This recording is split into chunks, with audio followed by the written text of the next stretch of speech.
বন্ধুরা, আজ হচ্ছে সেই দিন যেই দিন 6 মে 2024 আজকে আইএসসি রেজাল্ট বেরাবে। কাল মানে সানডে 5 তারিখ মে মাসের ডিক্লারেশন হলো 4টের সময়। আমরা জানতে পারলাম 6:30টার সময়। তারপর থেকে আমাদের অবস্থা অনেকটা এরকম, চোখের নিচে কালি, রাত্রে ঘুম হয়নি, কারণ খুব ভালো পরীক্ষা হয়েছে। এখন বাজে 8:30 সকাল। এখন থেকে কাউন্টার শুরু করা হচ্ছে। তার জন্য আমার মেয়ে মানে আমাদের ঘরের যে আর কি ক্যান্টিনের আছে, সে বলছে বার্থডের দিনও তো এরকম করতে পারো, আর বাকি 2 আওয়ার্স, তারপরে আর বাকি 1.3 আওয়ার্স এরকম তো বলতে পারো। তখন তো বলো না, এখন কেন বলছো? হ্যাঁ, ক্যান্ডিডেটকে দেখার জন্য তোমরা সবাই রেডি। আপনার কেমন লাগছে ফিলিংটা?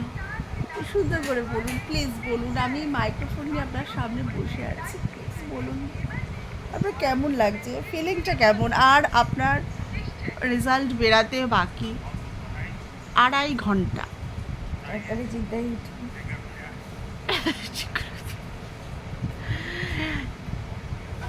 তৈরি হচ্ছে, চিন্তাই তুলতে এসব বলতে নেই, এগুলি বাজে কথা। ঠিক আছে বন্ধুরা, ও প্রচণ্ড এখন ইরিটেটেড হয়ে আছে, কথা বলার মুড।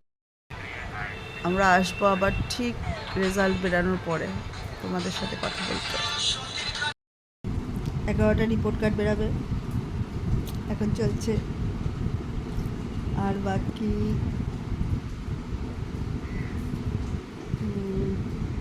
49, মানে আর 11 মিনিট বাকি। কেমন লাগছে তোমার এক্সপিরিয়েন্স? এক্সপিরিয়েন্স খুব ভালো। রায়ান মার্টিন দিয়ে পড়াশোনা করছি না, ওয়েস্ট বেঙ্গল বোর্ডের না। টাইম হয়ে গেছে, রেজাল্ট দেখা। পাস করবি তো?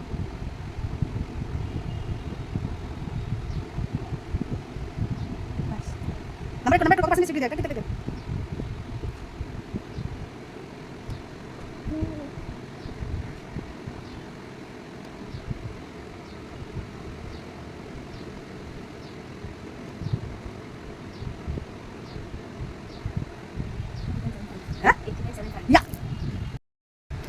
পাস করে গেছে। পুরো পরীক্ষা থেকে ওর বাবাকে হসপিটালে নিয়ে যাওয়া থেকে ব্লাড দেওয়া, ডায়ালিসিস, পুরোটাই আপনারা সব দেখেছিলেন কীভাবে ও এক্সামটা দিয়েছে। যাই হোক, মোটামুটি নাম্বার নিয়ে পাস করে গেছে।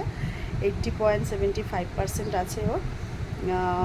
ভগবানের অশেষ দয়া, উনি না মানে ভগবান না থাকলে আমি যেভাবে আর কি ফাইট করে গেছি ওর পরীক্ষাটার সঙ্গে, স্কুলের বন্ধুরা, আমার বাপের বাড়ির রিলেটিভসরা প্রচুর পরিমাণে হেল্প করেছে, মানে বলার বাইরে কী হারে হেল্প মানে করেছে এরা, নয়তো আমি পারতাম না। যাই হোক, পাশ করে গেছে, আমরা প্রচণ্ড খুশি। মানে আমার তো কান্না পাচ্ছে, প্রচণ্ড কান্না পাচ্ছে, যে মানে আমি এতটা এক্সপেক্ট করিনি। আমি এখনও নাম্বারগুলো দেখবো। ব্লগটা পুরো দেখার জন্য অনেক অনেক অনেক ধন্যবাদ। টাটা।